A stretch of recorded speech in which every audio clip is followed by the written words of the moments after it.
வணக்கம். Ajax engineering லிமிடெட்ன்ற company IPO வந்திருக்காங்க. இன்னைக்கு ஐபிஓ ஓப்பன் ஆயிருக்கு. ஸோ இந்த கம்பெனி என்ன பண்றாங்க? ஸோ இவங்களுடைய ஃபினான்ஷியல்ஸ் எப்படி இருக்கு? இவங்க காம்படிஷன் இவங்க கம்பேர் பண்ணும்போது எப்படி பெர்ஃபார்ம் பண்றாங்க? ஸோ இந்த கம்பெனிக்கு ஃபியூச்சர் இருக்கா? ஐபிஓ டீடைல்ஸ் என்ன? பிரைஸ் பேண்ட் என்ன? ஐபிஓக்கு அப்ளை பண்ணலாமா? அப்ளை பண்ணா லிஸ்டிங் கெயின் கிடைக்குமா? இதோட கிரே மார்க்கெட் பிரீமியம் இப்போ எவ்வளவு போயிட்டு இருக்கு?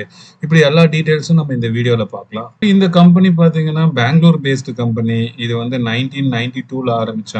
ஸோ இவங்க என்ன பண்றாங்க அப்படின்னு பாத்தீங்கன்னா, இவங்க கம்ப்ளீட்டா கான்கிரீட் சொல்யூஷன் கொடுக்குறாங்க. இப்போ ஒரு பில்டிங் கட்டுறாங்கன்னா அதுக்கு தேவையான எக்யூப்மெண்ட்ஸ் இருக்கு இல்லைங்களா? ஸோ இங்க பாத்தீங்கன்னா இந்த மிக்சர்ஸ் பிளஸ் இந்த பம்பிங் மெஷின்ஸ், இப்போ ஒரு பெரிய பெரிய ஃப்ளோர்ஸ்லாம் இருக்குன்னா அதுக்கு பம்ப் பண்ணி மேலே கொண்டு போறது, இந்த மாதிரி இந்த மெஷினரிஸ் எல்லாம் இவங்க நிறைய பண்றாங்க. இவங்க கூட இத்தாலியில இருக்கிற கம்பெனி கூட இவங்க கொலாபரேஷன் வச்சிருக்காங்க. நீங்க பாத்தீங்கன்னா இங்க இருக்கிறதுலாம் இவங்களுடைய ப்ராடக்ட் ரேஞ்ச் டிஃப்ரெண்ட் ப்ராடக்ட் ரேஞ்சஸ்ல இருக்கு. ஸோ இவங்களுக்கு பார்த்தீங்கன்னா இந்தியா ஃபுல்லா ஒரு 16,000 கஸ்டமர்ஸ் இருக்காங்க. ஸோ இவங்களுக்கு டீலர்ஸ் ஒரு 51 டீலர்ஸ் இருக்காங்க. இது வரையும் பார்த்தீங்கன்னா ஒரு 31,000 யூனிட் வித்திருக்காங்க. இவங்க பேசிக்கலி அந்த எக்யூப்மெண்ட்ஸ் இருக்கு இல்லைங்களா, கன்ஸ்ட்ரக்ஷன் எக்யூப்மெண்ட்ஸ், அதுதான் இவங்க பண்றாங்க. ஐபிஓ 10ஆம் தேதி ஓப்பன் ஆகி 12ஆம் தேதி பிப்ரவரி முடியுது. இதோட பிரைஸ் பேண்ட் பார்த்தீங்கன்னா 599 to 629. ஒரு லார்ஜ் சைஸ் பார்த்தீங்கன்னா ரீட்டைலருக்கு 23 ஷேர்ஸ் அப்ளை பண்ணலாம். அதோட வேல்யூ பார்த்தீங்கன்னா 14,467 ரூபா. இதோட ஃபேஸ் வேல்யூ ₹1 தான். இதோட இஷ்யூ சைஸ் பாத்தீங்கன்னா 1269 கோடி. இது ஃபுல்லாவே பாத்தீங்கன்னா ஆஃபர் ஃபார் சேல். ப்ரொமோட்டர்ஸ் இதை விற்கிறாங்க. ஸோ இதனால கம்பெனிக்கு எந்த அமௌண்ட்டும் போறது இல்ல. ஐபிஓ மூலமா ப்ரொமோட்டர்ஸ்க்கு தான் போகுது. லிஸ்ட் ஆகிற டேட் பாத்தீங்கன்னா 17th February லிஸ்ட் ஆகும். ஸோ இதை எவ்வளோ அலோகேஷன்ஸ் அப்படின்னு பார்த்தீங்கன்னா, குவாலிஃபைடு இன்ஸ்டிடியூஷனல் பிட்டர்ஸ் இருக்காங்களா, QIB, அவங்களுக்கு 50% அலாட் பண்ணியிருக்காங்க. நான் இன்ஸ்டிடியூஷனல் இன்வெஸ்டருக்கு 15% அலோகேட் பண்ணியிருக்காங்க. ரீட்டைல் இன்வெஸ்டருக்கு பார்த்தீங்கன்னா 35% அலோகேட் பண்ணியிருக்காங்க. ஸோ இதில் எம்ப்ளாய்க்கும் கோட்டா இருக்கு. அவங்க எம்ப்ளாயி பார்த்தீங்கன்னா 5 lakhs வரையும் அவங்க அப்ளை பண்ணலாம்.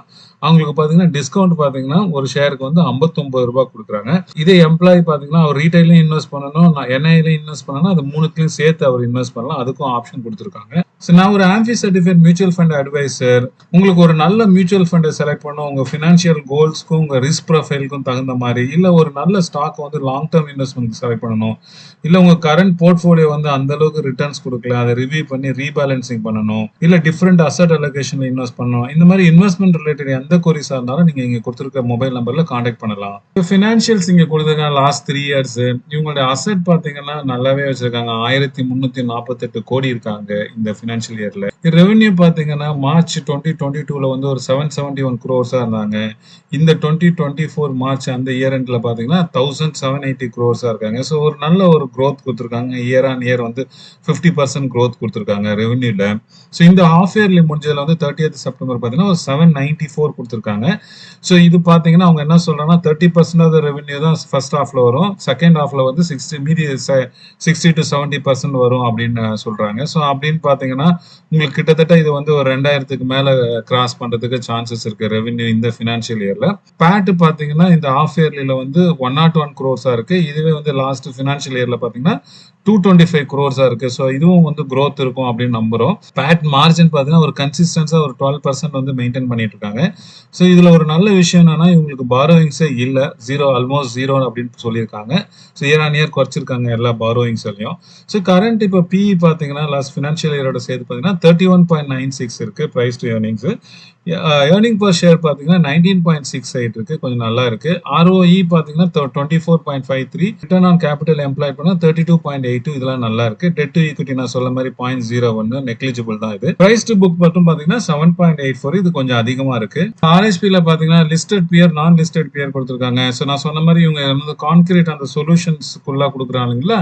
ஸோ அதுல பாத்தீங்கன்னா இருக்கிற எல்லா கம்பெனியுமே மோஸ்ட்லி நான் லிஸ்டடா இருக்கு. ஸோ இதுல மேஜரா நமக்கு எல்லாம் தெரிஞ்ச கம்பெனி பாத்தீங்கன்னா அந்த ஸ்விங் செட்டர் பாத்துருப்பீங்க இல்லையா, நீங்க அந்த வண்டி சுத்திட்டே போங்களே, கான்கிரீட் மிக்சர், நம்ம கம்பெனி தான் தெரியும், மற்ற கம்பெனிலாம் அந்த அளவுக்கு தெரியல. ஸோ இதே லிஸ்டட் பியர்ஸ் பாத்தீங்கன்னா நம்ம ஏஸ் இருக்கு இல்லைங்களா, அந்த கன்ஸ்ட்ரக்ஷன் எக்யூப்மெண்ட், பேசிக்கலி இவங்க கிரேன்ஸ் அதெல்லாம் பண்ணுவாங்க. அதே மாதிரி பாரத் எர்த் மூவர்ஸ், இவங்களும் பார்த்தீங்கன்னா கிரேன்ஸ் அந்த ரேஞ்சில், எஸ்கார்ட்ஸும் பார்த்தீங்கன்னா கிரேன்ஸ் பண்றாங்க. ஸோ அதனால லிஸ்டட் பியர்ஸ் பார்த்தீங்கன்னா இது கரெக்டா ஆப்பிள் டு ஆப்பிள் கம்பேரிசனா இருக்காது. நம்ம எடுத்துக்கணும்னா இந்த இங்க மேல கொடுத்துருக்கிற 5 கம்பெனி தான். ஸோ அந்த கம்பெனி எதுவுமே வந்து லிஸ்ட் ஆகல. ஸோ அதனால வந்து 1 to 1 வந்து நம்ம கம்பேரிசனே பண்ண கொடுத்தாரு. ஸோ அவங்க கொடுத்துருக்காங்க ஃபினான்ஷியல்ஸ் இந்த 3 கம்பெனிக்கும். ஸோ உங்களுக்கு ஒரு ஜஸ்ட் ஒரு அண்டர்ஸ்டாண்டிங் கொடுத்துருக்கேன். பட் இது வந்து டைரக்டா நான் சொன்ன மாதிரி கம்பேர் பண்ண தேவையில்லை. இன்னைக்கு இது ஐபிஓ ஓப்பன் ஆச்சுன்னு சொன்னேன் இல்லைங்களா? ஸோ இதோட இன்னைக்கு பார்த்தீங்கன்னா முடியும் போது உங்களுக்கு டோட்டலா வந்து 0.28 டைம்ஸ் தான் வந்து இது சப்ஸ்கிரைப் ஆயிருக்கு. ஸோ வந்து ஃபர்ஸ்ட் டே வந்து ரெஸ்பான்ஸ் ரொம்ப கம்மியா இருக்கு. எம்ப்ளாய் மட்டும் ஓரளவுக்கு போர்ஷன் வந்து ஒரு 0.54, அதாவது 50% வந்து சப்ஸ்கிரைப் ஆயிருக்கு. ரீட்டைல் போர்ஷன்லாம் 0.29 ரொம்ப கம்மியா தான் இருக்கு. ஜென்ரலா ரீட்டைல் போர்ஷன் வந்து ஃபர்ஸ்ட் ஓபன் பண்ணும் போதே டக்குன்னு முடிஞ்சிடும். ஸோ இப்போ ஐபிஓஸ்க்கு அந்த அளவுக்கு மார்க்கெட் ஒரு மாதிரி ஃபிளக்சுவேட் ரொம்ப வாலட்டைலா இருக்கிறதுனால அந்த அளவுக்கு ஐபிஓக்கு ரொம்ப யாரும் ரீட்டைலர்ஸ் அந்த அளவுக்கு இம்பார்ட்டன்ஸ் கொடுக்கறதில்ல. ஈவன் ரீசெண்டா வந்து டாக்டர் அகர்வால் வந்து ஐபிஓ கூட பாத்தீங்கன்னா ஃபுல்லா சப்ஸ்கிரைப் ஆகல. இந்த ஐபிஓக்கு எப்படி ஜிஎம்பி இருக்கு அப்படின்னு பார்ப்போம். நீங்க பாத்தீங்கன்னா இதோட ஜிஎம்பி ட்ரெண்ட் உங்களுக்கு தெரியுது. ஒரு 58 ரூபா இருந்துச்சு, அப்புறம் ஒரு 55 ரூபா ஆச்சு, 52 ரூபா ஆச்சு, இப்போ வந்து கம்மியாயிட்டே இருக்கு 28. இது வருங்காலங்கள்ல எப்படி இருக்கும்னு சொல்ல முடியாது. பட் ட்ரெண்ட் பாத்தீங்கன்னா அந்த அளவுக்கு அட்ராக்டிவா இல்ல. நம்மளுடைய 360 டிகிரி ரிப்போர்ட் பார்ப்போம். பினான்சியல்ஸ் வந்து காமிச்ச மாதிரி கொஞ்சம் நல்லா இருக்கு. இயர் ஆன் இயர் வந்து ரெவென்யூ growth நல்லா காமிச்சிருக்காங்க. ப்ராஃபிட்டும் ஓரளவுக்கு நல்லா காமிச்சிருக்காங்க. உங்களுக்கு வந்து காம்படிட்டிவ் அட்வான்டேஜ் இருக்கு. ஒரு இட்டாலிய கம்பெனியோட வந்து டைப் வச்சிருக்காங்க. செக்டர் growth பாத்தீங்கன்னா நமக்கு தெரியும், இன்ஃப்ராஸ்ட்ரக்சர் இந்த பில்டிங் இதெல்லாம் வந்து நல்லா டெவலப் ஆயிட்டு இருக்கு. ஸோ இந்த செக்டர் வந்து ஒரு நல்ல growing செக்டர். இவங்களுக்கு டைவர்சிபிகேஷன் வந்து பாத்தீங்கன்னா ஒன்லி வந்து அந்த கான்கிரீட் சொல்யூஷன்ல தான் இருக்காங்க. ஸோ அதனால டைவர்சிபிகேஷன் மீடியமா கொடுத்துருக்கேன். ஸோ வேல்யூவேஷன் பாத்தீங்கன்னா எங்களுடைய ஆர்ஓஇ, ஆர்ஓசிஇ, உங்களுக்கு இபிஎஸ் இதெல்லாம் பரவாயில்ல இருக்கு. ஸோ இது மட்டும் பிஇ மட்டும் கொஞ்சம் கம்மியா இருந்தா இது நல்லாவே இருக்கும் வேல்யூவேஷன்.